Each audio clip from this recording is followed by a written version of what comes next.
இந்த காத்யாயினி அப்படிங்கிறவங்க தான் இந்த 6வது நாளுக்கு உள்ள தேவதை. இந்த குழந்தை வரத்திற்காக காத்துக்கிட்டு இருக்கவங்களுக்கெல்லாம் வழிபடக்கூடிய ஒரு அற்புதமான ஒரு நாள். ஏன்னா இந்திராணி ஏகபோக சுக்கிரனுடைய சுகபோகங்கள் அனைத்தும் தேவலோகத்தில் தான் இருக்குது. அந்த தேவலோகத்தின் ராணி யாருன்னா இந்திராணி தான்.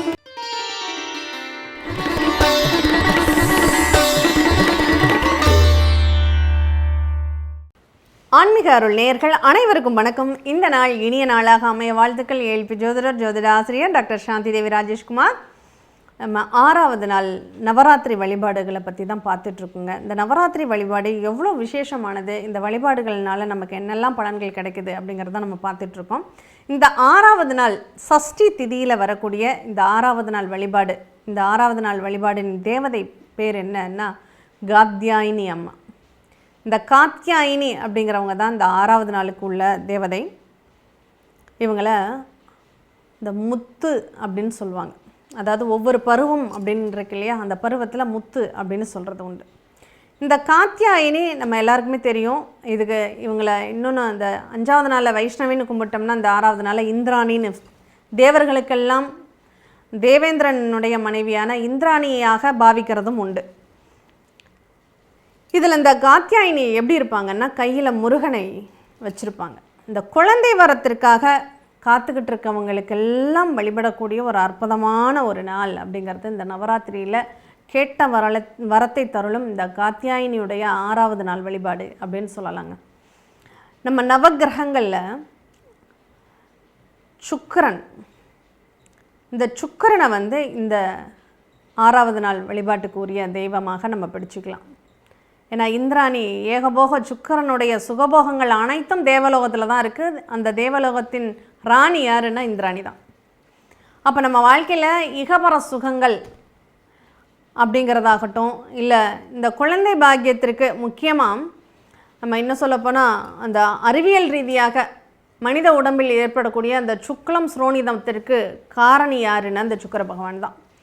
அப்போது இந்த சுக்லம் ஸ்ரோனிதம் நல்ல அமைப்பில் இருந்தால் தான் ஒருத்தங்களுக்கு ஆரோக்கியமான குழந்தை அப்படிங்கிறது இருக்கும். இப்போ அந்த நிகழ்வை ஆரோக்கியமான குழந்தை பிறப்புக்கு இந்த 6வது நாள் வழிபாடை நீங்கள் பண்ணுறீங்கன்னா கட்டாயம் குழந்தை பாக்கியம் கிடைப்பதற்கான ஒரு சூழ்நிலைகள் அப்படிங்கிறது உருவாகும் உங்களுடைய பிரார்த்தனையாக. சரி, குழந்தை பாக்கியத்துக்காக தான் கும்பிடணுமா? குழந்தைகளுக்கு நோய் நொடி வரக்கூடாது அப்படிங்கிறதுக்காகவும் நம்ம இந்த தேவதையை வழிபாடு செய்யலாம். அதே மாதிரி குழந்தைகளுக்கு ஏதாவது தொந்தரவுகள் ஏற்பட்டிருக்குன்னா அது சரியாகணும்னு பிரார்த்தனை பண்ணுறதற்காகவும் இந்த தேவதையை நம்ம வழிபாடு பண்ணிக்கலாம். இவங்களுடைய ராகம் என்ன? நீலாம்பரி ராகம். தேவகானங்களில் இந்த நீலாம்பரி ராகத்தை ஒலிக்க விட்டு செம்பருத்தி மலர்களால் அர்ச்சனை செய்து தேங்காய் சாதம் நைவேத்தியமாக வைத்து இவங்களை வழிபாடு செய்கிறோம் அப்படின்னா கட்டாயம் இவங்களுடைய அனுகிரகம் உங்களுக்கு நிச்சயமாக கிடைக்கும்.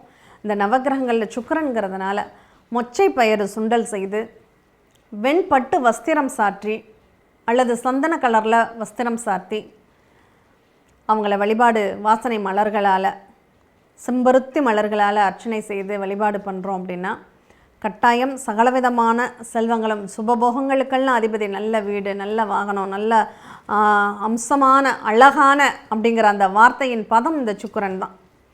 அப்போ அந்த அழகான அம்சமான ஒரு சூழ்நிலைகள் அப்படிங்கிறது நமக்கு நிச்சயமாக கிடைக்கும். ஒரு ஜாதகத்தில் சுக்கிரனுடைய கடாட்சம் அப்படிங்கிறது ரொம்பவே முக்கியமானதுங்க. அந்த சுக்கிரன் ஒருத்தர் நல்லா இருந்துட்டார் அப்படின்னா நல்ல மனைவி அமைவாங்க. அந்த சுக்கிர கடாட்சம் அப்படிங்கிறது தான் நமக்கு ரொம்ப உகந்தது.